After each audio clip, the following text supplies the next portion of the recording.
नमस्कार, बहुत स्वागत है आप सभी का जी राजस्थान में। आप देख रहे हैं मेरा देश मेरा प्रदेश और मैं हूं आपके साथ कशिश। बुलेटिन की शुरुआत करते हैं एक बड़ी अपडेट के साथ।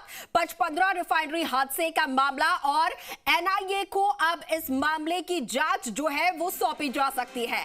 बड़ी अपडेट आपको बता रहे हैं, इस पूरे मामले में आज दोपहर तक पचपदरा पहुंच सकती है एनआईए की टीम। क्या कोई लापरवाही या फिर हादसा या साजिश, इसको लेकर हर एंगल से एनआईए जो है वो जांच करेगी। एनआईए की जांच के बाद इस पूरे मामले का खुलासा हो पाएगा और इससे पर्दा उठ पाएगा। तो देखिए, कल जिस तरीके से रिफाइनरी में ये आग लगी थी, प्रधानमंत्री के दौरे से ठीक 24 घंटे पहले ही ये अग्निकांड वहां पर हुआ और ये आग की तस्वीरें देखिए, किस तरीके से भीषण आग लगी थी।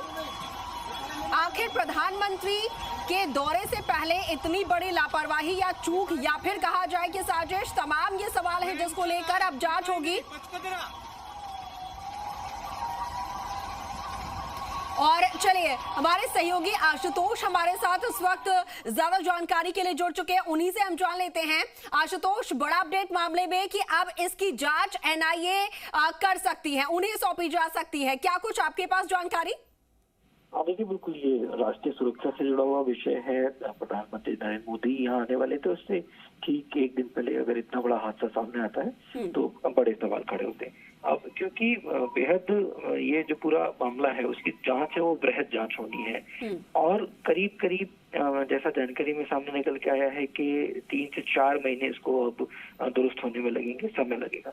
ऐसे में इस पूरे केस को जो एनआईए है, नेशनल इन्वेस्टिगेशन जो एजेंसी है, वो टेक ओवर कर सकती है, क्योंकि प्रधानमंत्री की सुरक्षा से जुड़ा हुआ विषय था, देश की सुरक्षा से जुड़ा हुआ विषय था और इसमें अलग अलग जो एंगल्स हैं वो सामने आ सकते हैं। किसी तरह का कोई थ्रेट एंगल तो नहीं है, कोई ऐसा देश विरोधी गतिविधि में जो एक्टिविटीज होती हैं उनका तो कोई हाथ नहीं है, कोई ये ऐसी कॉन्स्पिरेसी तो नहीं थी जो बहुत सुनियोजित थी, उसको बहुत प्लान वे में किया गया।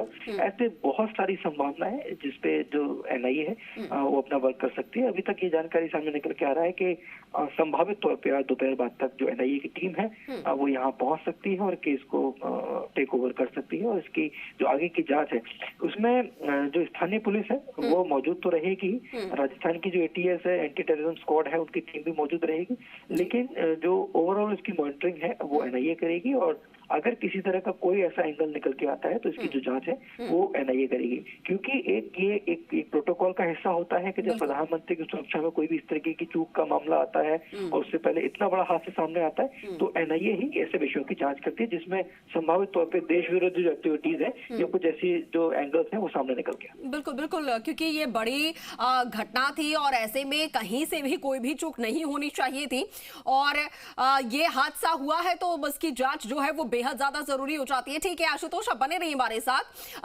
हमारे साथ दुर्ग सिंह भी इस वक्त फोन लाइन पर जुड़े हुए हैं, उनसे भी हम जान लेते हैं वहां पर फिलहाल क्या हलचल देखने को मिल रही है। दुर्ग सिंह, पचपदरा की अगर बात करें तो स्थानीय प्रशासन, पुलिस किस तरीके से इस पूरे मामले को लेकर जांच पड़ताल करती हुई नजर आ रही है, क्या कुछ निर्देश अधिकारियों के द्वारा दिए गए हैं? निश्चित तौर पर कशिश, चूंकि प्रधानमंत्री नरेंद्र मोदी जी के आने से ठीक पहले ये घटनाक्रम हुआ और इतनी बड़ी आग की घटना वहां हुई जहां पर आयोजन होने वाला था, उससे कुछ ही दूरी पर ये सारा घटनाक्रम सामने आया। तो एक प्रोटोकॉल एक होता है जिसके तहत यहाँ पर जो जांच है वो कहीं न कहीं एनआईए के हाथ जाने की संकेत पहले से ही मिल रहे थे और जब अब एनआईए यहाँ पर पहुंचकर इस पूरे प्रकरण को लेकर जांच शुरू करेगी तो स्थानीय स्तर पर जो अधिकारी, जो पुलिस के अधिकारी यहाँ पर मौजूद थे, जिनके जिम्मे थी इस कार्यक्रम के बाद इस कार्यक्रम को मद्देनजर पूरे के पूरे इलाके की सुरक्षा व्यवस्था और जो रिफाइनरी से संबंधित जो लोग हैं जिनके द्वारा पहले यहाँ पर पूरी तरीके से एनओसी दी गई थी कि किसी भी तरीके से कोई समस्या नहीं है, पीएम मोदी यहाँ पर आ सकते हैं। अब ये सारा घटनाक्रम होने के बाद आखिर इतना बड़ा जो लीकेज है वो कैसे हुआ, कब कैसे यहाँ पर 2 से ढाई घंटे तक 50 से ज्यादा फायर ब्रिगेड जो है वो आग बुझाने का काम करती रही, जबकि ये पहले बताया गया था कि जितना भी रिफाइनरी का इलाका है उस रिफाइनरी क्षेत्र में एक पैरेलल वाटर पाइपलाइन साथ में ही चलती है और थोड़ा सा तापमान जो जो मानकों के अनुसार ऊपर नीचे होता है, तो वो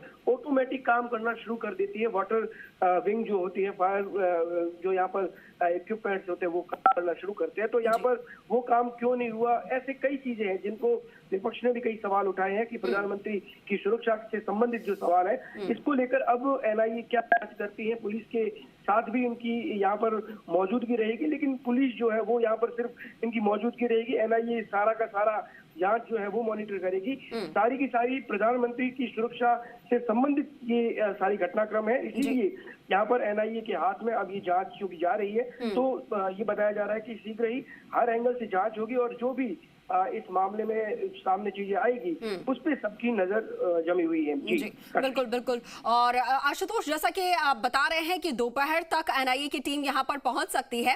एनआईए की टीम अपने स्तर पर जांच करेगी ही, क्योंकि नेशनल सिक्योरिटी का ये मामला था, पीएम की सिक्योरिटी का ये मामला था।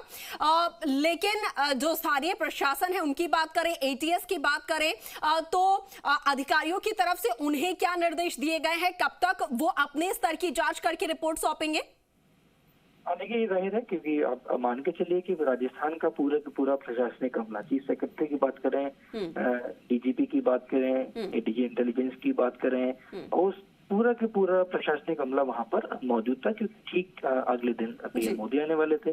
पूरी तैयारियां चल रही थी। तो अभी तक इस पूरे केस की जो फैक्ट्स हैं, जो फाइंडिंग्स हैं, जो प्रशासनिक स्तर पे अभी सामने आए हैं, उसकी एक पूरी कंप्लीट जो फाइलिंग है उसको कर लिया गया है। अब बड़ी बात यह है कि क्या कोई तकनीकी खामी थी, ये एक अलग विषय होता है, लेकिन किन लोगों को उस दौरान एंट्री दी गई थी, कितने समय पहले बाहरी लोगों की एंट्री, क्योंकि एक सेट प्रोटोकॉल रहता है, पीएम मोदी का अगर रहेगा तो उस पूरे एरिया को सेंसिटाइज कर दिया जाता है। वहाँ बहुत ज्यादा लोगों का मूवमेंट नहीं होता है। तो ऐसा तो नहीं था कहीं कोई ऐसी कोताही रही हो, कोई ऐसा किसी ऐसे व्यक्ति की एंट्री हुई हो। तो बहुत सारे ऐसे चीजें हैं, कुछ डेटाबेस भी है जो एकत्रित किया गया है, किन लोगों की एंट्री हुई थी, किस मार्फत हुई थी, किन लोगों ने उनको रखा।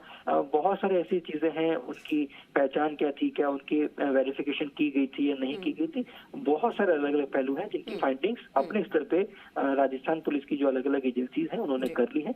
एनआईए आके अपने स्तर से अपनी जो एक पूरी जो मॉनिटरिंग होती है वो करेगा। अभी तक फैक्ट्स क्या आए हैं उनको वेरीफाई किया जाएगा, और अगर संभावित तौर पे कोई ऐसा टेरर एंगल या दूसरा एंगल निकल के सामने आता है जो कि देश के लिए किसी भी तरीके से खतरा साबित हो सकता है, तो एनआईए इस केस को टेक ओवर करेगी। फिलहाल मॉनिटरिंग के लिए सेट प्रोटोकॉल के लिहाज से एनआईए की जो टीम है मौके पर पहुंचेगी। बिल्कुल। दुर्ग सिंह, जानकारी यही मिली थी कि जब प्रधानमंत्री के दौरे से ठीक पहले, एक दिन पहले, जब ट्रायल किया जा रहा था, जहां पर जिस यूनिट का उद्घाटन होना था, प्रधानमंत्री जिस यूनिट का उद्घाटन करने जा रहे थे, वहीं पर ट्रायल के दौरान ये आग लगी थी। तो कौन कौन वहां पर मौजूद थे, क्योंकि अधिकारीगण ही उस वक्त पे मौजूद रहने चाहिए थे, चाहे रिफाइनरी की बात करें या फिर स्थानीय प्रशासनिक जो अधिकारी उनकी बात करें। जो डेटाबेस की बात हो रही है कि कौन कौन से लोगों की मौजूदगी थी, क्या उसमें कोई संदिग्ध ऐसे पाए गए हैं? क्योंकि सिक्योरिटी वहां पर बहुत ज्यादा हाई थी, तो इसकी संभावना भी ना के बराबर होनी चाहिए। जो लिस्ट है कि वहां पर कौन कौन मौजूद थे, उनमें कुछ ऐसा अलग सा निकलकर सामने आया है, कुछ संदिग्ध?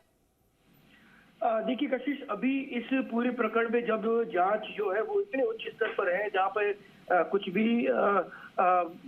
यहाँ पर कहना अभी बहुत जल्दबाजी होगी, क्योंकि निश्चित तौर पर जब ये घटनाक्रम हुआ तो वहाँ कौन कौन लोग मौजूद थे, क्योंकि ये घटना जो हुई है वो जब लंच का वक्त होता है उस दौरान हुई है। जो कंपनी के अधिकारी और जो वहाँ के स्थानीय वहाँ पर जब घटनाक्रम हुआ उसके बाद अधिकारियों ने जो चीज बताई कि वहाँ पर ये बड़ी बात ये रही कि जिस वक्त हमेशा वहाँ पर लंच के वक्त वो लोग मौजूद रहते हैं, लेकिन जब ये घटना हुई तो वहाँ पर मैन पावर जितना भी था उसको वो हट गया था पहले से ही। तो यहाँ पर अगर लोग होते तो निश्चित तौर पर बहुत बड़ा हादसा हो सकता था। लेकिन अब इस मामले में इस एंगल से भी जांच की जाएगी कि ये घटना जब जिस वक्त हुई तो उस वक्त इस पूरे क्षेत्र के आसपास कौन था, किन अधिकारियों के और जिम्मेदारों के जिम्मे इस पूरे इलाके की जांच और सुरक्षा व्यवस्था थी। इन सारी जो चीजें हैं इनको जोड़ा जाएगा और उसके बाद बिल्कुल बिल्कुल ये जानना बेहद जरूरी है। सबसे ज्यादा जरूरी है कि ये वाकई हादसा था या फिर किसी तरीके की कोई साजिश थी।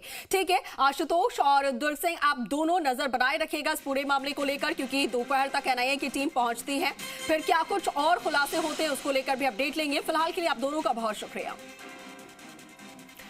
और देखिए, लगातार अपडेट्स इस पूरे मामले को लेकर सामने आ रहे हैं। एक और अपडेट सामने आया है पचपदरा रिफाइनरी में आग की घटना पर मुख्य सचिव वी श्रीनिवास का क्या कुछ कहना है, ये भी आपको सुनवा देते हैं।